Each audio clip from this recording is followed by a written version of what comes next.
Pyeongchang, South Korea. To say the Winter Olympics are not racially diverse is like noting the weather in Pyeongchang is cold.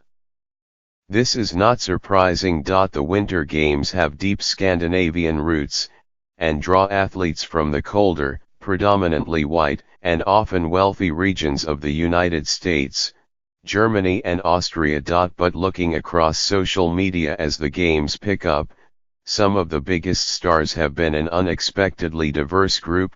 With viral videos, trending topics, and plenty of gifs, the internet has crowned some of the early fan favorites as the American speed skater Mom Biny, the Jamaican women's bobsled team, and, adding to momentum they built up long before the opening ceremony Friday, the Nigerian women's bobsled team, not to mention the shirtless Tongan competing improbably as a cross-country skier after flaming out in Taekwondo at the 2016 Summer Olympics. They are not necessarily medal contenders, nor underdogs. And their outsized presence on social media belies the reality on the ground here of an overwhelming white population of athletes. The undeniable advantage in the Winter Games has long gone to nations with the strongest national governing bodies, which are the biggest financing system for athletes in training. The Jamaican bobsled athlete Jasmine Fenlater-Victorian knows that advantage firsthand. A New Jersey native, she was recruited by the United States to bobsledding as a 22-year-old and competed in the 2014 Sochi Olympics. Yet Fenlater-Victorian, a dual citizen of the United States and Jamaica, decided to represent Jamaica in the Pyeongchang Games. It's important to me that little girls and boys see someone that looks like them, talks like them, has the same culture as them, has crazy curly hair and wears it natural, has brown skin included in different things in this world, she said, fighting back tears. When you grow up and you don't see that, you feel that you can't do it and that is not right, she said. So coming back home to Jamaica, I wanted my Jamaican people to see that they can do it, if they want to be a Winter Olympian and do alpine ski. Now they see their fellow Jamaican in the Winter Olympics. Nearly 3,000 athletes from 92 countries are competing in the Pyeongchang Olympics. 6 of those nations, Ecuador, Eritrea, Kosovo, Malaysia, Nigeria, and Singapore, are competing in the Winter Olympics for the first time. Asia has also become a major force in the Olympics movement as the host for the next 2 games after Pyeongchang.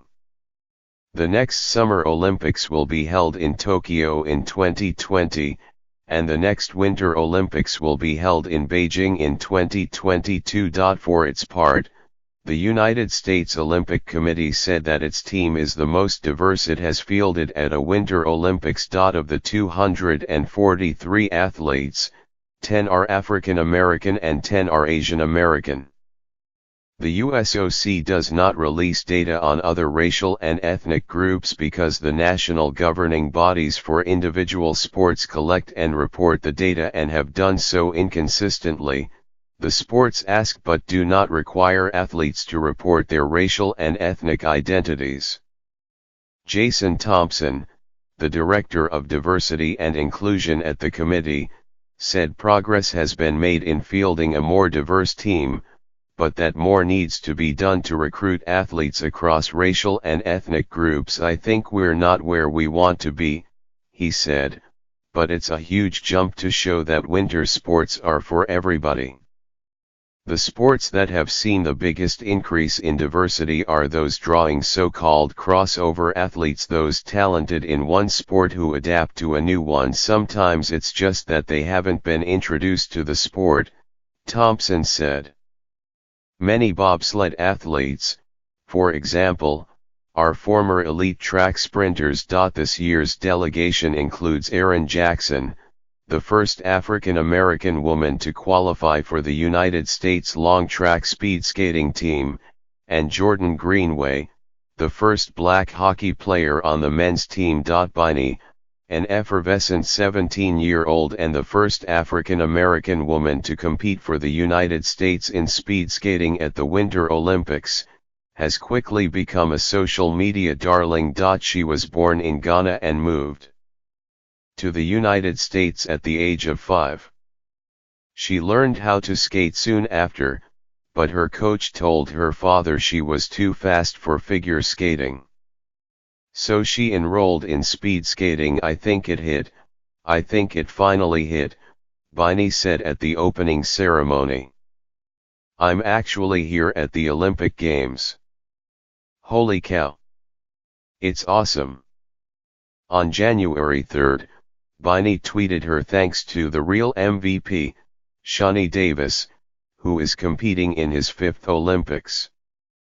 In 2006, at the Turin Olympics, Davis became the first African American to win an individual gold medal at the Winter Games. In her Twitter post, Biney said of Davis, "You've inspired me and paved the way as the first African American speed skater to make an Olympic team." Davis has been in conflict with the USOC after it used a coin flip to decide which athlete out of 2 finalists would carry the American flag in the opening ceremony. The committee, he said in a Twitter post last week, dishonorably tossed a coin to decide its 2018 flag bearer. No problem, he added. I can wait until 2022. Black History Month 2018 Pyeongchang 2018 Davis has not commented since, and has made his Twitter account private, leaving others to interpret what he meant by the Black History Month reference. If Biney is feeling the pressure of paving the way for the next generation of African American women entering the sport, she is taking it with stride.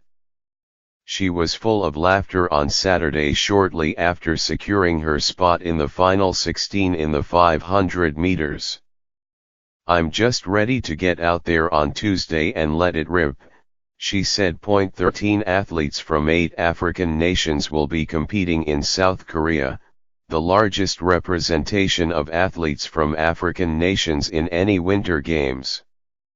There has yet to be a Winter Olympics medal awarded to any athlete representing an African nation. The Nigerian bobsled team has high, perhaps sky-high, expectations to change that. They make up the first African nation to compete in bobsled at the Olympics, and, win or lose, they said that they hope to make a lasting impression. This could be something that would be really cool, something that we give back, something that people could just be proud of, and we could be just kind of low-key, get it done, and we could just live in that legacy, Seun Adigun, the captain and driver of the team, said in Pyeongchang. Or, people would get really, really excited, and then we'd have to figure out how to manage life that way. They already are celebrities in the athletes' village. Yet they did not get to the games easily. Just the cost of equipment and travel can quickly overwhelm an athlete reaching for qualification. And for nations without Olympic delegations, much of the work that normally falls on organizing bodies instead falls on the athletes. Nigeria had no bobsled federation until the women on the team created one. Adigun raised a total of $150,000 on GoFundMe, a crowdsourcing website, to help fund her team's training and gear. The team is now featured in Beats by Dre ads and is a part of Team Visa Promotions. They, along with the team from Jamaica, will take their first Olympic run on February 20th.